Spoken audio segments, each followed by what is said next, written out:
trabalhando um desafio no estudo. Essa prática que nós vamos fazer agora com base na programação neurolinguística tem por objetivo que você lembre de alguma coisa nesse momento que você ainda perceba como sendo um desafio para o seu estudo. Não sei, por exemplo, falta de concentração é uma coisa que eu ouço sempre, né? Volta e meia alguém bate na minha porta e me pergunta como é que eu posso melhorar a minha concentração. E por aí vai. Dificuldade de estudar horas seguidas. Eu quero que num primeiro momento, antes que nós possamos começar o exercício propriamente dito, que você pare a gravação, pegue o seu caderno lá e escreva alguns desafios ou dificuldades que você tem na prática de estudo. Você pode voltar a fazer esse exercício várias vezes e cada vez você vai pensar numa dificuldade diferente. Por exemplo, dificuldade de concentração. Você faz o exercício todo concentrado na dificuldade de concentração. A dificuldade de dormir em dias antes da prova. Aí você vai fazer outra vez esse exercício, você vai voltar e vai pensar nesse desafio, nesse problema e vai trabalhar em cima daquilo. Vários desses exercícios que nós vamos realizar a partir de agora são exercícios que quanto mais você repetir, mais você vai empurrar sua mente na direção da mudança. Porque programação neurolinguística, na prática, não tem a ver com aula tradicional. Na aula tradicional, você precisa ficar repetindo o conteúdo para entender o conteúdo. A programação neurolinguística não funciona dessa maneira. A programação neurolinguística, a melhor analogia que eu tenho é como se fosse uma fisioterapia.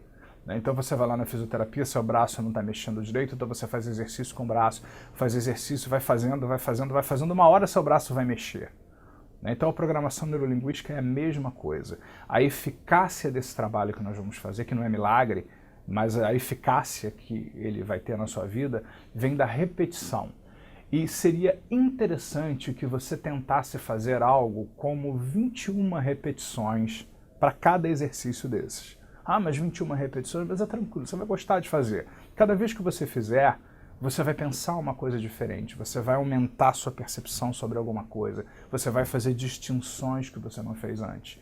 Então é muito interessante, bastante interessante, que você repita isso.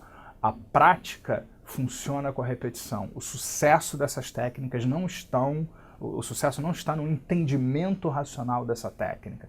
Não interessa o entendimento racional disso. Interessa, tal qual numa fisioterapia, que você faça o exercício, repita o exercício, se dedique, mesmo que sua mente vá para lá, vá para cá, não consegui me concentrar tanto no exercício. Não tem problema. Faça o exercício, ouça o exercício. Você pode até ouvir antes de dormir ouvindo, porque você, inconscientemente, vai continuar a processar tudo aquilo que nós estamos fazendo aqui. Então, eu gostaria que vocês prestassem atenção no nosso slide, que é a representação de alguns pressupostos da programação neurolinguística. Não são todos, mas são os mais importantes. O que são pressupostos da PNL? São crenças que a PNL tem a respeito de coisas que funcionam na PNL. Então a PNL tem um sucesso e a PNL tem um cabedal de técnicas, de abordagens, de procedimentos, e tudo isso funciona por conta desses pressupostos. Então a primeira coisa que eu quero que você preste atenção agora é num desafio. Eu queria que você prestasse atenção de novo no nosso gráfico, e você tem vários círculos e um círculo central. Você pode se imaginar, fazer isso mentalmente, sentado, deitado, imaginando esse processo, que você vai de um círculo para o outro, ou você pode até, se você tiver tempo, congelar lá a imagem em um determinado momento, copiar cada nome, colocar no chão como se fossem os vários círculos, e o do meio, que é o círculo do desafio, e você pode me ouvir e fazer esse exercício em pé, onde você caminha, né, de um círculo para o outro, de um espaço para o outro também. De qualquer forma vai funcionar, não tem forma melhor do que a outra. Então você pode até experimentar alternar nessas 21 repetições, num determinado momento você faz mentalmente, se imaginando indo de um círculo para o outro, e num outro momento você pode fazer em pé, escrevendo os nomes nos papeizinhos ou até imaginando os círculos mesmo que você não escreva o nome. Então vamos começar pensando no desafio. Vamos ver de novo o círculo e pense no desafio, no problema ou desafio que você enfrenta ainda nesse processo de estudo. E nós vamos já pensar no primeiro que está ali no alto, que é o mapa não é o território. Então, nesse momento, eu quero que você pense nesse desafio, escolha um desafio agora. Ah, eu tenho 10 problemas ligados a estudar e a passar em concurso. Não interessa, escolha um agora. Em outras vezes que você repetir esse exercício, você vai escolher outros problemas, outros desafios, outras questões para poder trabalhar. Então, na verdade, eu pergunto para você agora nesse momento, como seria lidar com esse problema ou desafio há 200 anos atrás? Hoje você vive onde você vive, na época que você vive, mas como seria uma pessoa no Brasil lidar com esse problema ou esse desafio há 200 anos atrás? Por exemplo, se uma pessoa se queixasse de falta de concentração, como as pessoas poderiam lidar com essa questão há 200 anos atrás? Pare e pense, saia do seu modelo de mundo e pense, como seria lidar com essa questão há 200 anos atrás? O que isso muda? O que muda na percepção? Agora imagine como seria um índio numa tribo que tem pouquíssimo contato ou nenhum contato com a civilização, lidar com questões de concentração, se é que essa palavra existe, né, na cultura desse índio. Como seria você se imaginar sendo um índio numa tribo, escondida, lá longe da civilização, lidando com a questão da concentração? Como é que você acha que essa tribo, que esses índios iriam lidar com essa questão? Como seria lidar com concentração, ou como será lidar com concentração daqui a 300 anos? Vamos nos imaginar de hoje a 300 anos, que você entrou numa máquina do tempo e desceu em Copenhague daqui a 300 anos. Como você imagina que o mundo, especialmente Copenhague, aquela cidade, daqui a 300 anos, vai lidar com problemas de concentração nas pessoas e no mundo de uma maneira geral? O que você imagina que as pessoas vão fazer para lidar com isso? O que você imagina que será a tecnologia disponível para que as pessoas possam usar? Talvez implantar um chip na cabeça, né, que já existe isso hoje, né, mas um chip mais sofisticado, onde você vai fazer o download das coisas que você precisa para o concurso público, né, dentro da tua cabeça, né? Agora volte a se imaginar no centro do círculo. Eu quero que você veja de novo o centro do círculo e pense nesse problema ou desafio outra vez. Como é que é agora, depois de você ter imaginado esses mapas diferentes, né? Porque um princípio da PNL é que o mapa não é o território. Então nós vimos mapas diferentes, um mapa do passado, um mapa do futuro, um mapa de uma outra cultura bem diferente da nossa cultura de uma maneira geral. Então você teve que sair do seu próprio mapa e considerar vários mapas diferentes. Quando você volta a pensar no problema ou desafio, muda alguma coisa? Agora, será que vai mudar alguma coisa daqui por diante? Vamos ver. Então vamos agora passar para o próximo tópico. Imagine que você vai saindo do centro do desafio e vai rumando para o círculo, onde você focaliza aumenta. E eu pergunto para você a partir de agora, onde você vinha inconscientemente localizando o foco da sua atenção, colocando o foco da sua atenção? Quando você tinha o problema, quando você tinha o desafio, enquanto você ainda experimentava o que era um desafio, né? O desafio era um desafio, o problema era um problema, porque você colocava o foco onde? Quais são as alternativas de foco que você ainda não havia considerado? Onde mais você pode colocar o foco? Eu quero que você se sinta à vontade a qualquer momento de interromper essa gravação, pausar, pegar o seu caderno, eu recomendo até que você faça isso, ou um gravador, e grave ou escreva esses insights, é muito importante. Onde eu posso colocar o foco para que eu tenha um melhor desempenho, para que eu reaja melhor, para que eu me sinta melhor no processo de estudar, na semana anterior à prova que eu vá fazer, né? Para onde o meu foco pode ir que não havia ido até então. Então pare e pense pelo menos em 3 possibilidades que você ainda não havia considerado antes para colocar o seu foco.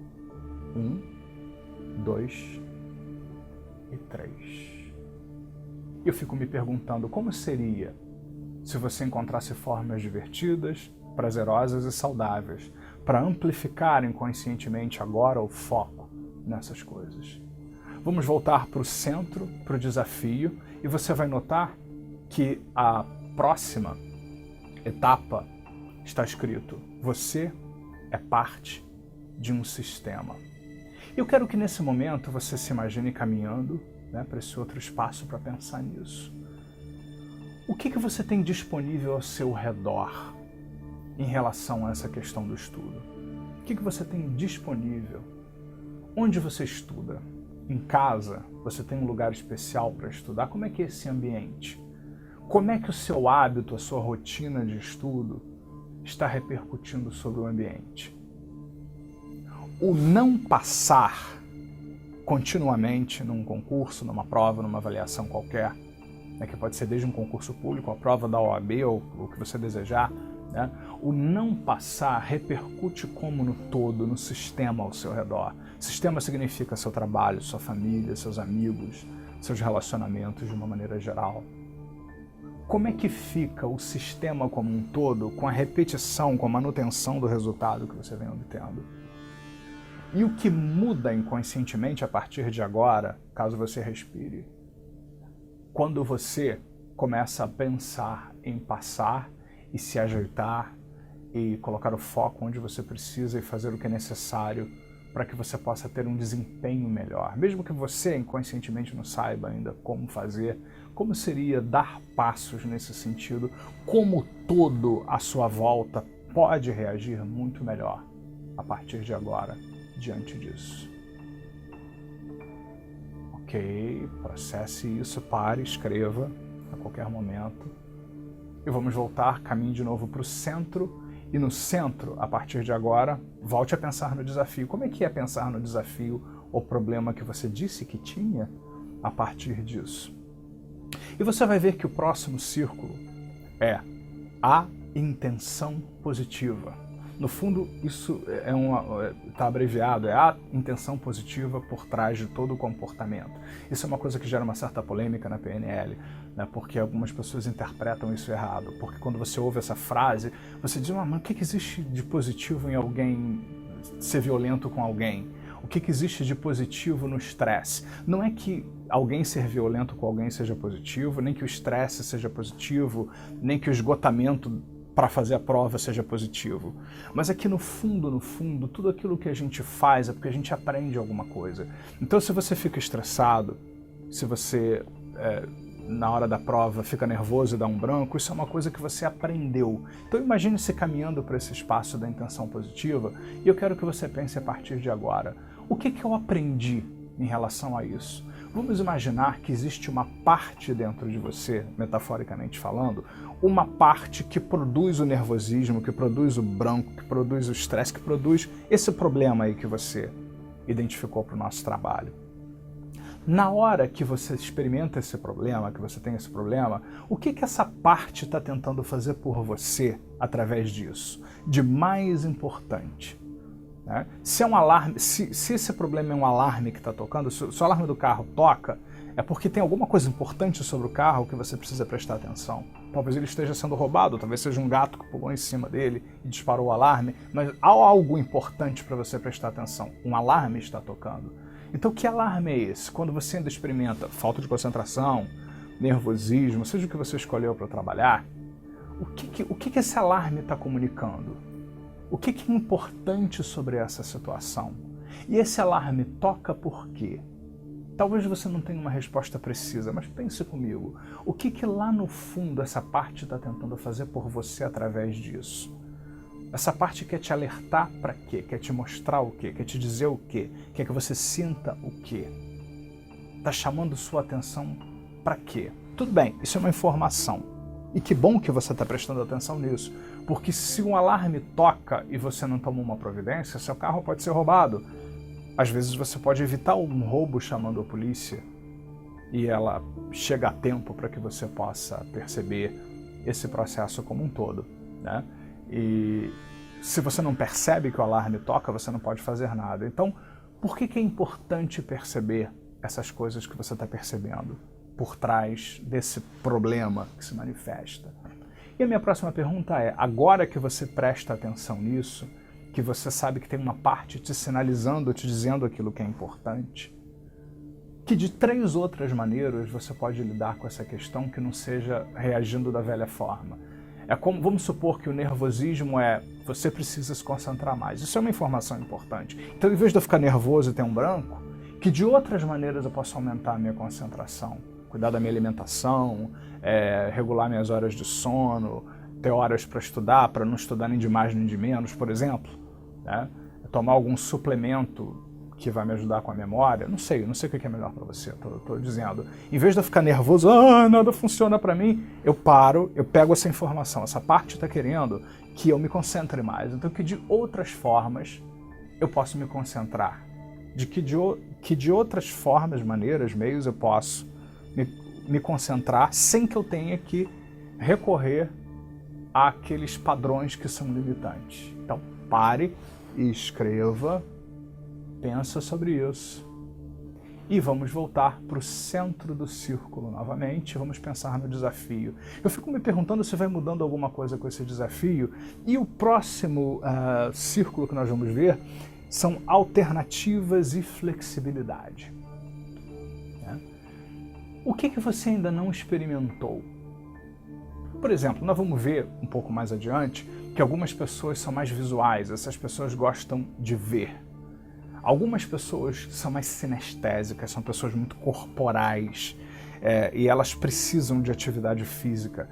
E eu já peguei no consultório várias pessoas muito sinestésicas que têm uma dificuldade enorme de ficar 10 horas por dia em cima de uma mesa lendo, porque elas não são visuais predominantemente. Elas são predominantemente sinestésicas. Sabe como é que eu ajudei essas pessoas a resolver essas questões? Que elas fossem flexíveis na forma de estudar. Por exemplo, pegar algumas matérias que elas já dominavam mais, ou que gravavam a própria voz estudando a matéria, lendo o conteúdo, e levassem para uma academia. Principalmente o sinestésico, ele gosta muito de atividade física às vezes. Então eu fiz vários sinestésicos irem na academia num momento mais tranquilo, que não tivesse muitas distrações, enquanto eles estavam lá na esteira, né, eles iam ouvindo a matéria, e eles saíam felizes da vida, porque eles estavam fazendo uma atividade física que eles achavam que eles não poderiam fazer, tinham que ficar de castigo até passar no concurso, e ao mesmo tempo que estavam fazendo atividade física lá na esteira, estavam ouvindo o conteúdo.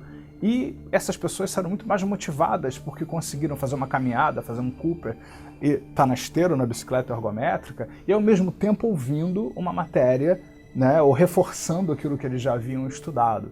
Então isso significa ter flexibilidade. E enquanto você se imagina indo para o espaço da flexibilidade, eu pergunto para você, como você pode ser flexível em relação ao seu processo de estudo? Você escolher um problema que vinha se manifestando. Isso significa que você vem repetindo processos internos. Como você pode estudar diferente, fazer diferente, pensar diferente? Quais são as alternativas que você tem? O que você poderia experimentar diferente para que você se sinta melhor, para que você tenha um resultado melhor, para que você tenha um desempenho melhor?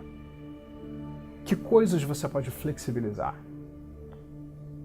Pare, escreva, reflita, pense no todo de uma maneira geral e vamos voltar para o centro agora do desafio e pense mais uma vez nesse problema ou desafio. Está mudando alguma coisa dentro de você? Eu fico me perguntando, existe uma mudança? Existe uma transformação? E o próximo que nós vamos ver é há recursos no sistema. Enquanto você se imagina indo para esse espaço, eu quero que você se pergunte, quais são os recursos que você tem dentro de você para colocar você em contato com o que é muito mais importante do que esse problema ou desafio que você está experimentando. Quais são os talentos que você tem? Quais são as capacidades que você tem dentro de você? Quais são os recursos que você tem aí dentro? No que você é bom? Por exemplo, o sinestésico lá, ele é bom de fazer exercício físico. Então ele usou o recurso do exercício físico para poder ao mesmo tempo sentir prazer e reforçar aquela matéria enquanto ele está lá na esteira fazendo o seu exercício. Isso é um recurso que ele tem, usar atividade física. Outras pessoas meditam, fazem exercícios de PNL, tudo isso tem a ver com acessar seus recursos internos. Quais são os recursos que você tem dentro de você, que podem ajudar você a partir de agora a ter um resultado melhor, a ter um desempenho melhor? Então, pare e escreva no papel quais recursos, capacidades e talentos eu posso usar para somar nesse processo de estudar, de me preparar para a prova, de me preparar nos dias anteriores, na semana da prova, na contagem regressiva. O que eu posso usar, que são talentos, recursos, processos internos? Recursos, na verdade, é o nosso potencial interno, é aquilo que a gente pensa, vê, ouve, sente, aquilo que a gente pode fazer por dentro da nossa cabeça que eventualmente se transforma também num comportamento. Então pare, escreva, releia, pense a respeito e volte agora para o centro do círculo e você vai ver que o último que existe ali, do círculo, é: não existe fracasso, só feedback. Imagine-se caminhando para lá agora, ou caminhe eventualmente, se você está fazendo nos espaços físicos. E vamos pensar. Uma das coisas que a programação neurolinguística nos ensina é que se você quiser, você pode sempre melhorar. Se você vestir a história do feedback. O que é feedback? Feedback é um desejo que você tem de usar toda e qualquer coisa para você melhorar enquanto pessoa. Então, ao invés de prestar atenção em tudo que deu errado, em todas as provas que você falhou, em todas as vezes que você ficou nervoso ou teve um bloqueio e tal, ou seja, botar o foco no problema, né? Porque se eu ponho o foco no problema, o problema aumenta. Não aumenta a solução, aumenta o problema, né? Então, como você pode usar tudo que já te aconteceu bom e não bom para melhorar? Então eu quero que nesse momento você pare e no seu caderno você escreva o que já aconteceu na minha história de fazer provas, de ser avaliado, de prestar concursos que não foi bom e que foi bom. O que eu me lembro que foi mais marcante, que funcionou e que não funcionou. Então, ao invés de botar o foco no problema, nós vamos nos perguntar: o que eu posso aprender com isso? O que isso pode me ensinar? O que eu posso tirar dessa história? Como pensar nessas coisas que aconteceram, relembrar, pode servir como uma fonte de informação para corrigir coisas, para fazer diferente, por dentro, por fora, seja no hábito, seja nas minhas crenças, no foco da minha mente, em como eu me sinto, como é que eu me auto-administro, como eu posso usar tudo isso de bom e não bom para crescer e cada vez mais ter resultados bons. Agora volte de novo para o centro do círculo, uma última vez, e pense agora no desafio. Quando você pensa no desafio, sabendo que você pensou outros mapas, você questionou o foco da sua mente, que você pensou no todo ao seu redor, que você pensou que tem uma parte repetindo esse problema porque tem alguma coisa por trás dela, ou intenção positiva, te convidando para prestar atenção em algo importante. Agora que você pensou em alternativas e flexibilidade, que você pensou nos recursos que existem dentro de você e que você pode aprender com tudo que já te aconteceu até hoje, quando você, de novo, pensa no problema ou desafio, como é que você se sente em relação a isso? Eu não sei se ainda hoje, necessariamente, você inconscientemente vai ter ideias, insights e revelações internas a respeito do que você pode fazer diferente. Talvez isso aconteça necessariamente hoje. Talvez não aconteça hoje ou amanhã ou na próxima semana, mas aconteça em breve. Mas cada vez que você fizer esse exercício, esse trabalho, você vai modificar profundamente a forma como você está processando isso dentro da sua cabeça. E eu quero que todas as vezes que você acabar de fazer esse exercício para essa mesma questão, você escreva alguns parágrafos no seu caderno a respeito das mudanças, dos insights. Agora mantenha esse caderno com você porque não necessariamente esses insights vão vir logo depois da prática. Às vezes vão vir no meio da noite quando você está dormindo, às vezes vão vir durante o dia quando você estiver na academia de ginástica, mas é interessante que você tenha um esquema para gravar ou anotar esses insights, porque você está modificando profundamente a sua forma de pensar. Sucesso!